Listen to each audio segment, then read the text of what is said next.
말씀 같이 보시도록 하겠습니다. 누가복음 18장 18절 말씀. 누가복음 18장 18절 말씀입니다. 신약 누가복음 127쪽에 있는 누가복음 말씀입니다. 우리 다 찾았으면은 우리 한 절씩 교독하고 마지막 절은 같이 읽도록 하겠습니다. 제가 먼저 읽겠습니다. 어떤 관리가 물어 이르되 선한 선생이며 내가 무엇을 하여야 영생을 얻으리이까?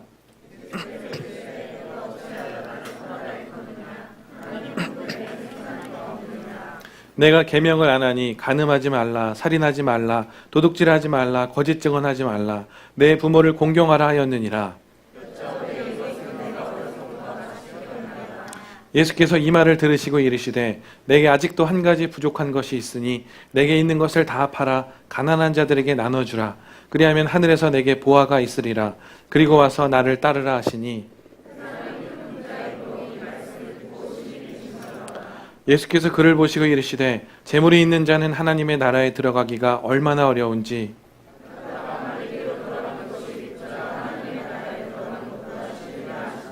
듣는 자들이 이르되 그런즉 누가 구원을 얻을 수 있나이까? 아멘. 오늘 사람이 할 수 없는 것 구원이라는 제목으로 같이 말씀을 나누도록 하겠습니다.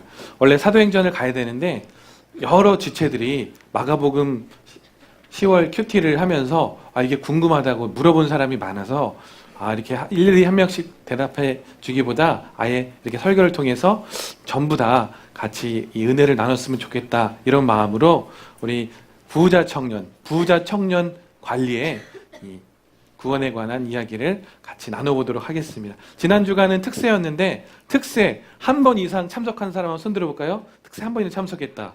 우리 한번 박수 쳐주세요. 고생 많으셨습니다. 큰 은혜 누렸는 줄로 알고 우리 11월 달에 또 특세가 한 번 더 있는데 그때는 정말 마지막 날 우리 다 같이 모여서 또 사진도 한번 찍고 그렇게 하면 좋을 것 같아요. 그래서 11월 특세에는 이번에 모든 지체들도 꼭 다 같이 와서 은혜를 누리자. 이렇게 여러분 같이 지금부터 기도로 준비하셨으면 좋겠습니다.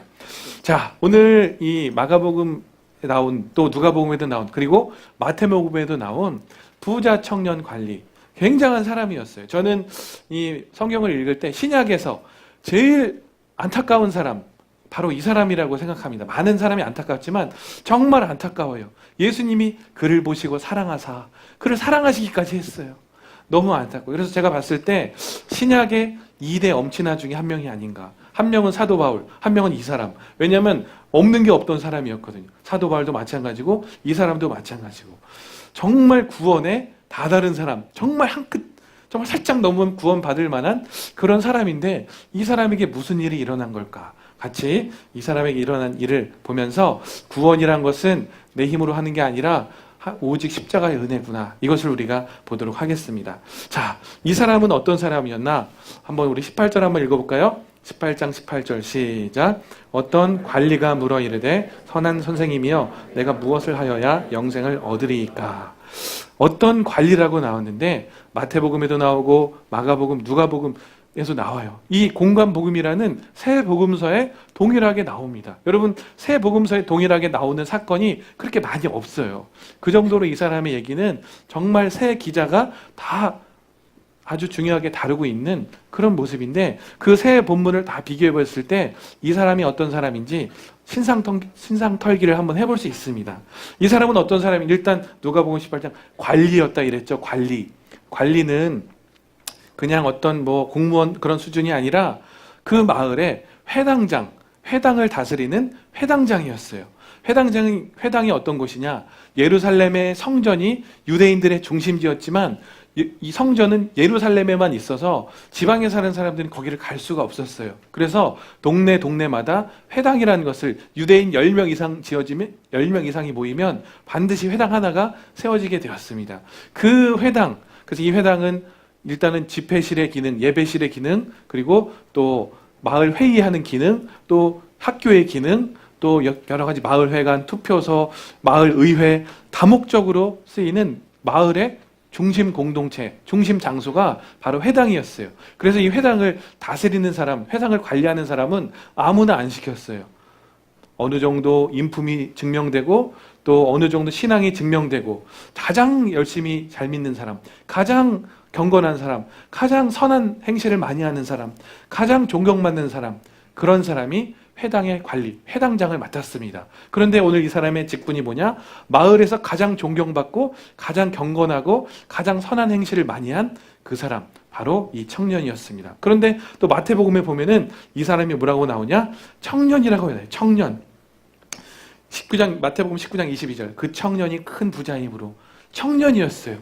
여러분, 보통 존경받는 사람이면 나이 많은 사람이 존경받아요? 어린 사람이 존경받아요? 나이 많은 사람이 존경받죠. 보통 그래서 회당장은 나이 많은 사람이 했는데, 그래서 여러분 회당장 누구 있죠? 아는 사람? 회당장 야이로 있었죠? 12살 딸이 있었던. 그 정도로 좀 어느 정도 나이가 많은 사람이 회당장을 했는데, 오늘 이 사람은 청년이었다. 청년이었는데 여러분만한 나이였는데 벌써 회당장을 하는 거예요. 마을의 지도자가 된 거예요. 그 정도라면 얼마나 이 사람의 삶이 정말 사람들에게 칭송받고 본인 자신도 거룩하고 성결하게 잘 살았는지, 정말 많은 사람이 보기에 부족함 없는 사람이었는지를 우리가 알 수 있죠. 그래서 첫 번째, 이 사람은 회당장이었다. 두 번째로 또 청년이었다. 세 번째로 이 사람은 뭐예요? 큰 뭐였다? 큰 부자였다. 그 사람이 재물이 힘이 많은 거로 큰 부자였다. 여러분, 큰 부자였어요. 아쉬울 게 없는 사람이었어요. 지금은 부자에 대한 어떤 상반된 시각이 있죠. 부자라고 하면은 와, 부럽다 하면서도 와, 정말 열심히 했나 보다 하면서 한편으로는 어떻게 뭐 탈세했거나 악한 방법을 썼겠지 이러면서 부자에 대한 어떤 상반된 시각이 있는데, 이때는 부자 이퀄 하나님의 축복을 받은 사람, 이런 인식이 있었어요. 여러분, 뭐 꼭 부자라고 하나님의 축복받은 사람은 아니죠. 그러나 이때는 그런 인식이 있어서 아, 부자면 하나님 축복받은 사람이구나. 하나님이 저 사람을 사랑하시는구나. 정말 하나님이 정말 저 사람을 사랑하시는구나. 그런 인식을 받았어요. 네 번째, 그는 어떤 사람이었느냐? 율법을 잘 지킨 사람이었어요. 우리 21절에 보면 내가 이것을 어려서부터 다 지켰나이다. 어려서부터 그냥 지켰나이다요? 다 지켰나이다요? 다 지켰나이다. 이것을 종합해보면 이 사람은 벌써부터 어린 나이에 그 마을에 가장 존경받는 회당장의 자리에 올랐고, 집안도 힘이 큰 부자였는데다가 정말 꼬투리 잡을 거 하나 없는, 여러분 보통 사람은 어때요? 털어서 먼지 나오는 사람, 안 나오는 사람 없죠? 근데 이 사람은 정말 어려서 털어서 먼지 안 나오는 사람에게 할 정도로 정말 율법을 잘 지킨 사람이었어요. 정말 엄친아 중에 엄친아. 신약에서 제가 봤을 때 제일 엄친아 중에 정말 베스트 중에 하나인 이 사람이 어떻게 했느냐?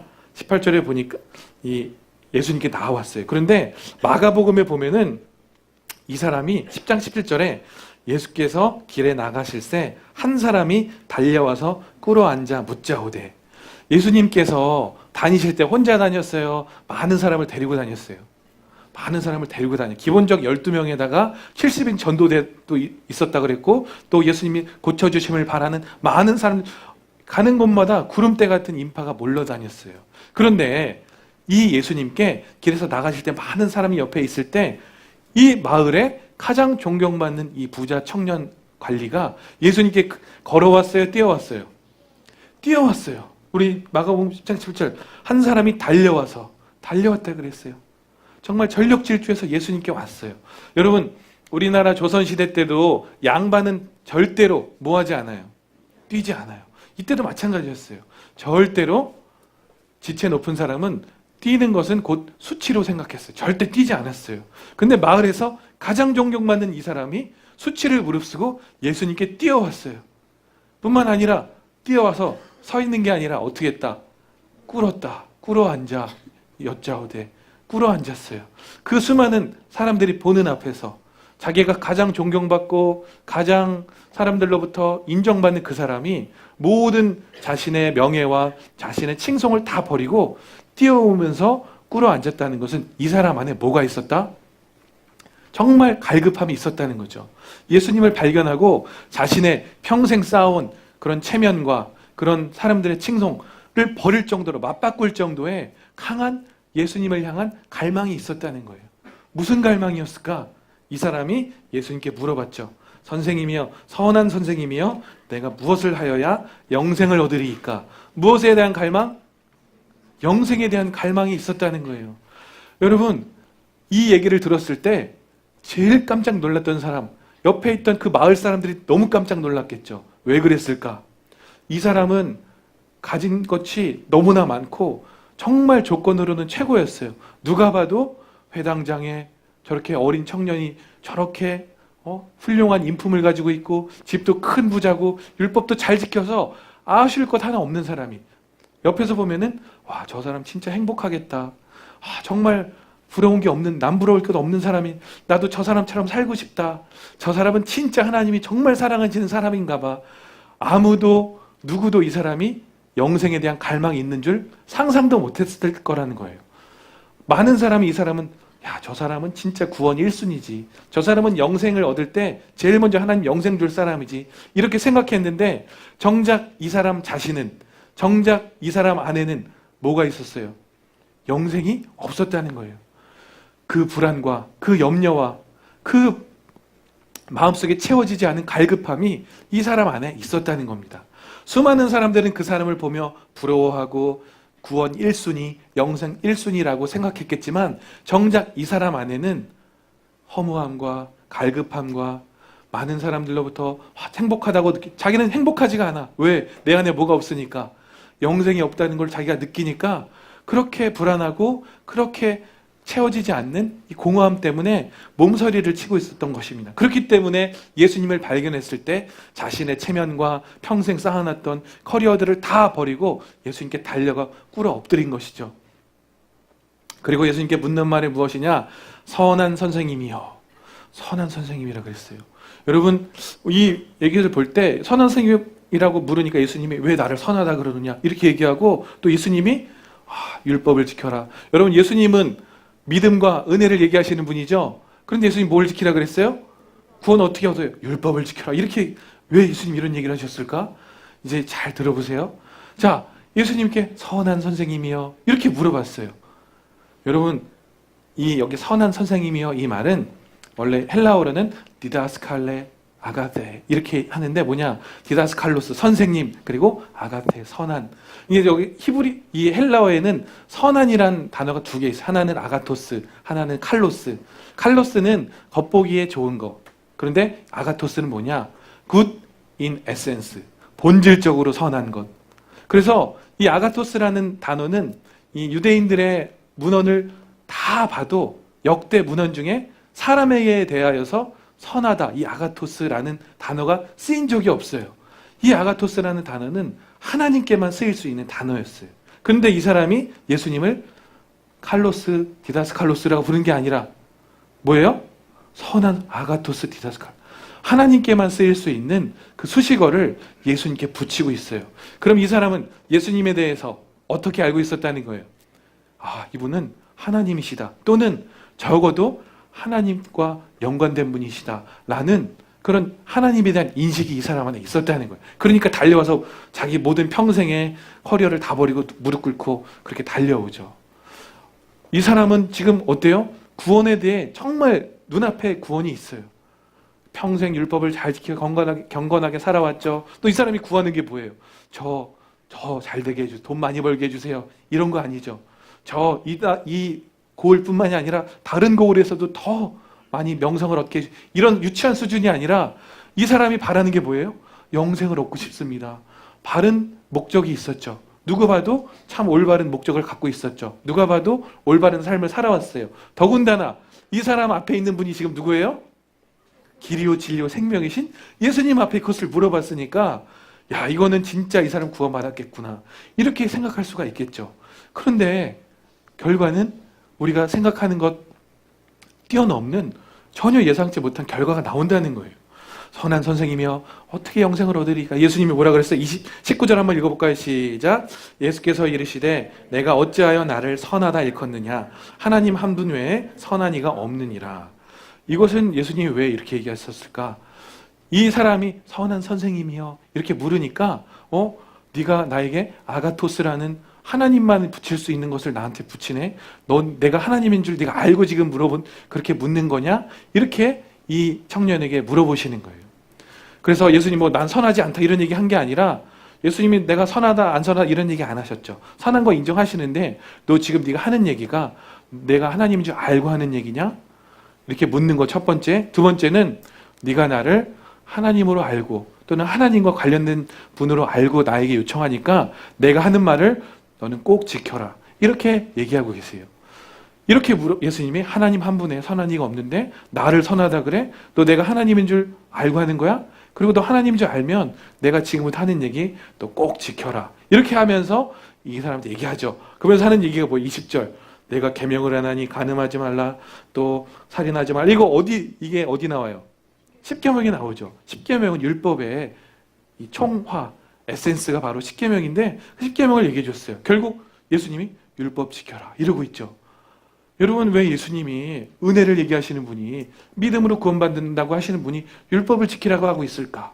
그것은 예수님께서 이 사람이 가지고 있는 잘못된 구원관을 바꿔주시기 위함이에요.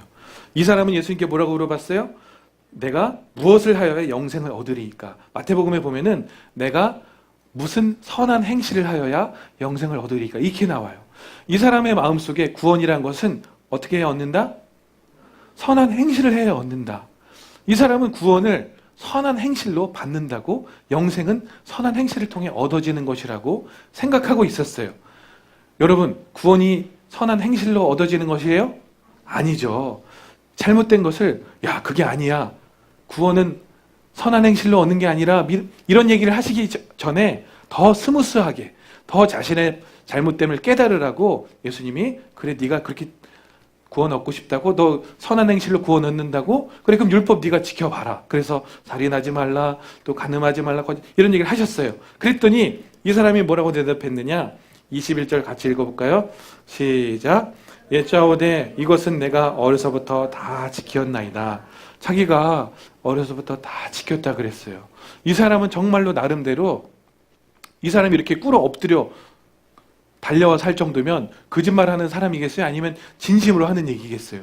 진심으로 하는 얘기죠. 진짜 이 사람은 마음과 뜻을 다해서 나름대로 율법을 잘 지킨 사람이었어요. 제가 정말 이거 어려서부터 다 지켰습니다.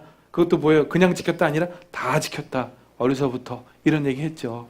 예수님이 이 사람을 보시고 우리 또 마가복음에 보면은 그를 보시고 사랑하사 이르시되 그를 보시고 어떻게 하셨다고요? 사랑하셨어요. 너 정말 구원에 대한 영생에 대한 열망이 크고 나름대로 열심히 노력하는 사람이구나. 나름대로 그 사람을 보시고 참 애정이 들었어. 그렇게 잘해서 애정든 게 아니라 이 사람 안에 있는 구원에 대한 영생에 대한 열망이 참 사랑스러웠던 거죠. 여러분 이렇게 어린 나이에 영생 얻으려고 부지런히 애쓴 사람이 누가 있어요? 그러니까 이걸 보시고 참 기특하다. 네가 영생을 이렇게 갈망하는구나. 참 사랑하셨는데 그러나 이것을 듣고서 예수님이 뭐라 그러셨어요? 예수님이 참 이렇게 다 지켰습니다. 이러면 그래? 너 대단하다. 기특하다. 일로 와. 나를 따라 기도해 보세요. 그러면서 영접 기도하고 이제 당신은 주 예수님 저는 주님을 이렇게 시킨 게 아니죠. 그랬으면 금방 구원받고 해피엔딩으로 끝났을 것 같은데 그렇지가 않아요. 예수님은 다 지켰나이다. 그걸로는 안 돼. 얘기하시는 거죠. 그러면서 예수님은 이 사람이 정말 한 차례만 살짝만 넘어가면 구원인데 그거를 살짝 넘어가게 안 해주시고 이 사람이 가지고 있는 가장 큰 약점. 여러분 예수님은 우리를 머리털까지도 세신 바 되기 때문에 우리가 어디가 약한지 다 알고 계세요. 이 사람이 가지고 있는 가장 큰 약점 뭐였느냐? 뭐였을까요? 재물이었어요. 재물. 그래서 그 재물이라는 장벽을 딱 그 앞에 갖다 놓으시는 거예요. 너 이것도 넘어야 구원 얻어. 딱 구원 앞에 딱 재물이라는 장벽을 넣어놨어요. 그러니까 어떻게 했어요? 22절 한번 읽어보겠습니다. 시작. 예수께서 이 말을 들으시고 이르시되 내게 아직도 한 가지 부족한 것이 있으니 내게 있는 것을 다 팔아 가난한 자들에게 나눠주라. 그리하면 하늘에서 내게 보화가 있으리라. 그리고 와서 나를 따르라. 네가 있는 것을 다 팔아서 가난한 자들에게 나눠주라. 이렇게 말씀하셨어요. 여러분 이 당시에 부자는 자수성가해서 부자 되기가 구조적으로 참 힘들었어요. 이 사람이 부자가 된 것은 어떻게 부자가 됐을까? 유산을 물려받은 자신의 가문에서 내려오는 그 부후 때문에 이 사람이 부자였어요. 그렇기 때문에 이 재산을 처분하려면 자기 혼자 처분하기에는 참 많은 어려움이 있었죠. 왜? 판다 그러면은 땅 팔고 집 판다 그러면 누가 반대할까? 집안에 어린 사람이니까 집안에 누가 있어요? 아버지, 할아버지들이, 집안 어른들이 너 지금 무슨 갑자기 왜 그러냐? 미쳤냐고 아마 이러겠죠. 자기가 재산을 처분하기에는 어려움이 있었어요. 또 그것을 팔아서 다 나눠주고 또 예수님을 따르라 이렇게 얘기했죠. 여러분 가난한 자들에게 나눠주라 이거는 자기 재산을 다 팔아서 가난한 자들에게 나눠주라는 얘기는 그러면 너에게 뭐가 있을 것이다? 하늘에 보화가 네게 있을 것이다. 너 이 땅에 재물을 쌓아두지 말고 하늘에 있는 보화를 네가 귀하게 여기라 이렇게 말씀하신 거예요. 여러분 하늘에 있는 보화 누구죠? 누굴까? 하늘에 있는 보화 누구예요? 예수님이죠. 예수님. 그러니까 너는 너를 더 사랑하지 말. 결국 돈이란 것은 뭐예요? 돈을 왜 좋아해?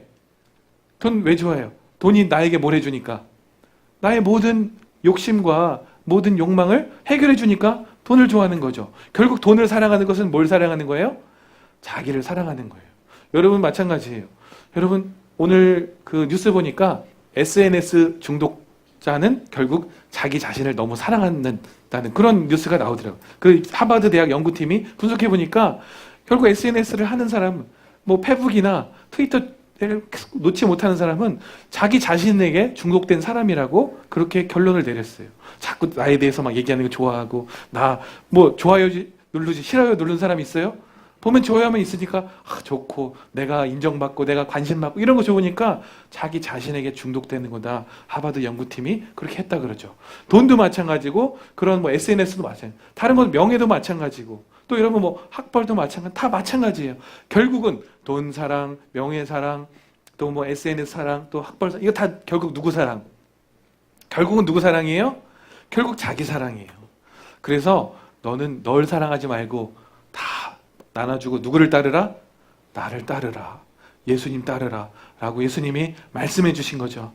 여러분, 때로는 여러분 앞에 예수님이 이런 요구를 하세요. 이 사람 정말 나름대로 잘 살아왔고 율법 지키며 살아왔고 살짝 그거 넘으면 되는데 예수님 그냥 안 넘어가세요. 그런 거 안 넘어가시고 철저하게 홀이라도 자기 자신을 부인하고 예수님 따라가지 않으면 예수님 애누리 없어요. 구원에 애누리 있어요? 없어요? 한번 따라해봐. 구원에는 애누리가 없다.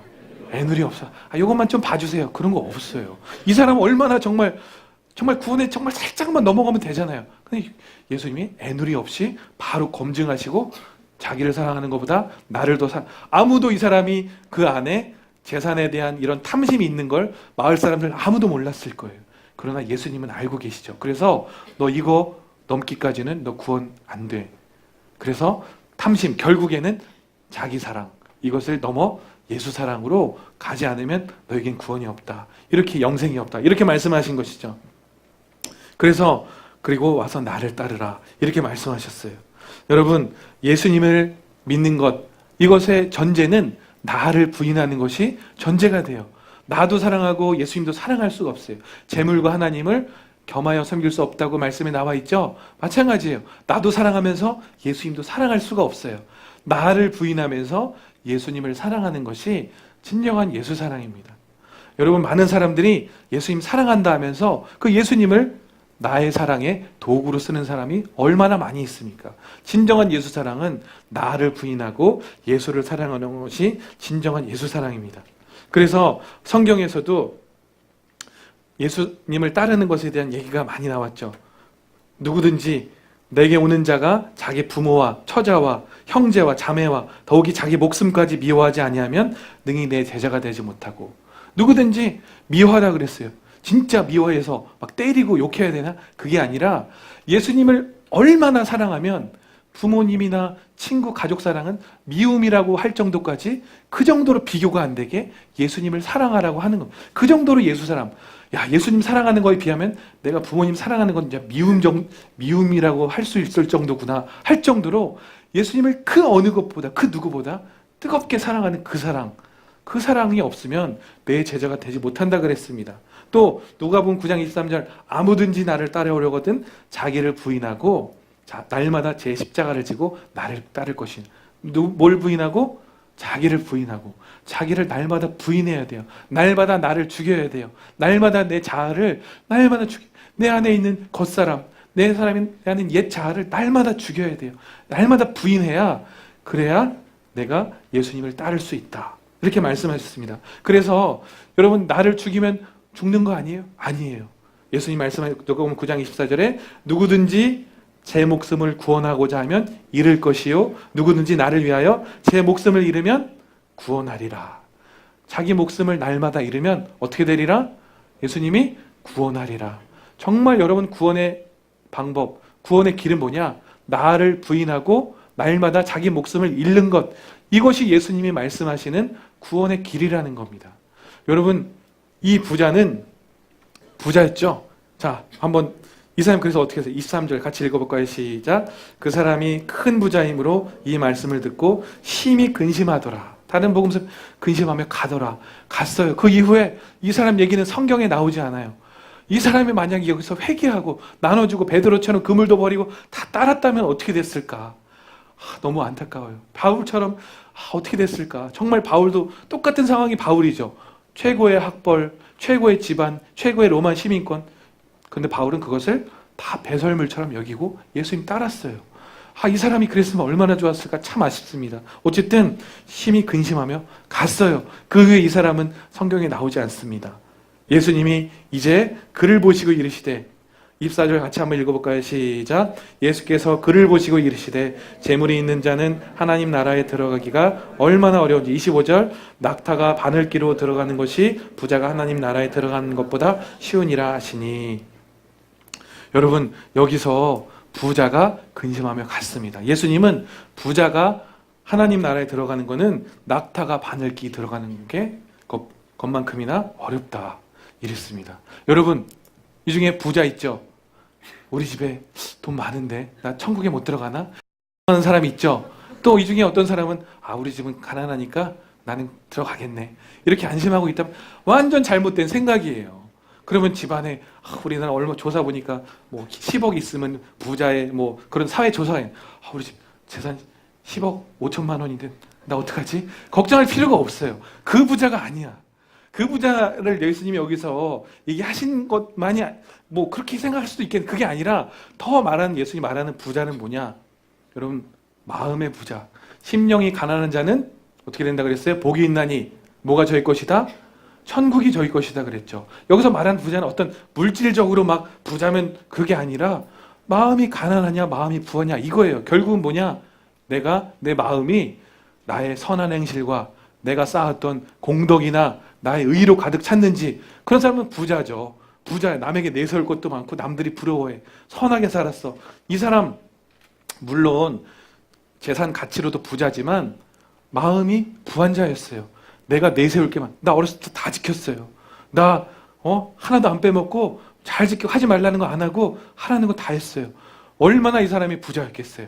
심령이 가난하지가 않았죠. 내세울 게 많았어. 그러니까 자기가 자기 행실과 자기 선행으로 무엇을 어떤 선한 행실을 하여 선한 행실이 가득 찼는데 아직까지도 자기 안에 구원이 없으니까 더 내가 뭐 더 해야 돼요? 이렇게 물어본 거죠. 그 선한 행실로 구원 얻는 줄 알고 있으니까 자꾸 쌓아놨었어. 이거 받아서 구원, 이것도 얻어서 요 정도 쌓이면 구원 얻을 만한 값이 되겠지? 구원을 자기의 선한 행실과 자기 의로 구원을 얻는다고 생각했던 거예요.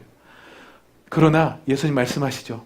그런 부자, 자기가 공덕 쌓아서 자기가 선한 행실 모아가지고 그걸로 천국만 들어가는 거 아니다. 그런 사람 천국에 못 들어간다. 여러분, 낙타가 바늘기 들어갈 수 있어요, 없어요? 못 들어가요. 마찬가지예요. 못 들어간다라는 얘기예요.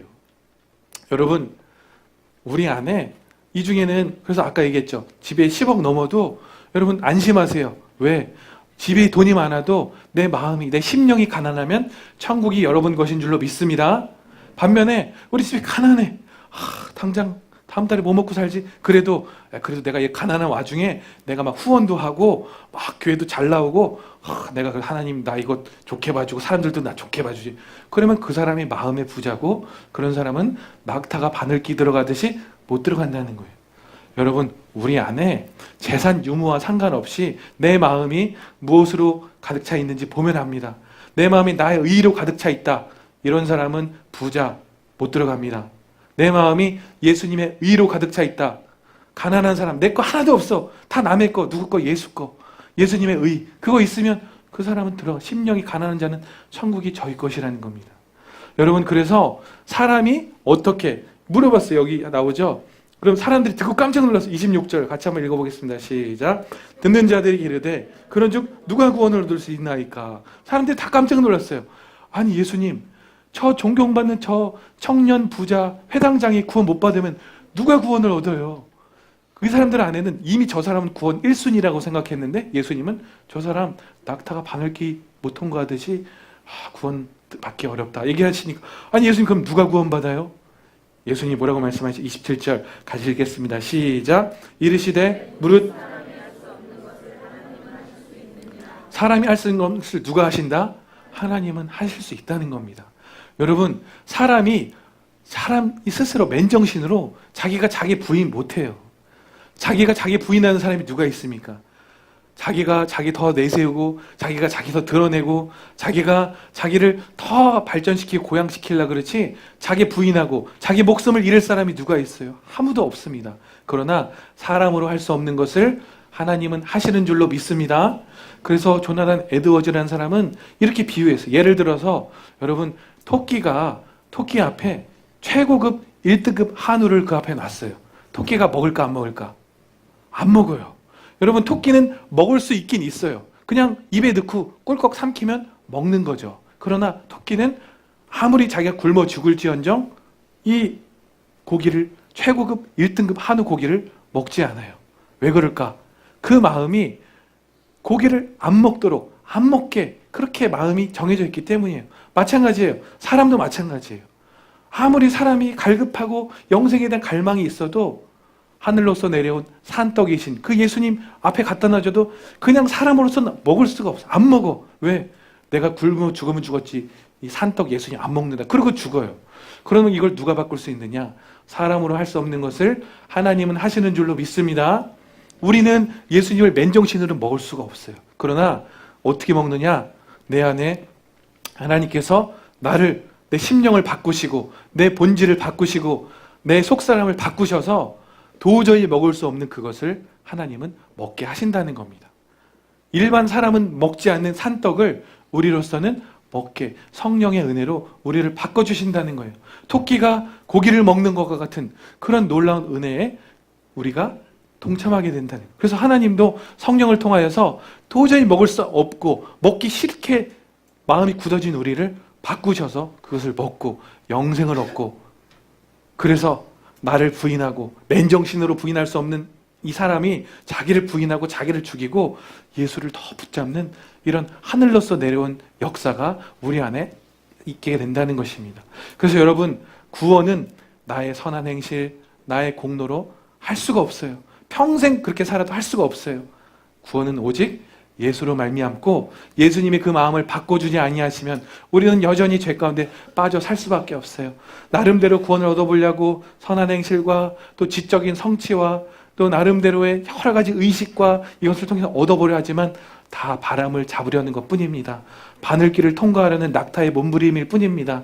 우리가 구원 얻는 것은 오직 나를 비우고 나를 죽이고 자기 목숨을 잃으면서 그 십자가의 공로, 예수의 의, 그것 붙잡을 때 우리는 구원을 얻게 되는 줄로 믿습니다. 사랑하는 여러분들 가운데 혹여나 아직까지도 이 부자 청년과 같이 내가 어떠함으로 내가 어떤 선한 행실을 하여야 이런 마음을 가진 사람이 있다면 여러분 다 내려놓으시고 나의 선한 행실 내가 그동안 쌓아놓은 게 있는데 다 버리세요. 그 아무짝에 도움이 안 돼. 오직 예수님 붙잡고 십자가만 붙잡고 구원 얻으시는 여러분 되시기를 주님의 이름으로 바랍니다. 이 시간에 우리 같이 기도할 때 하나님, 그동안에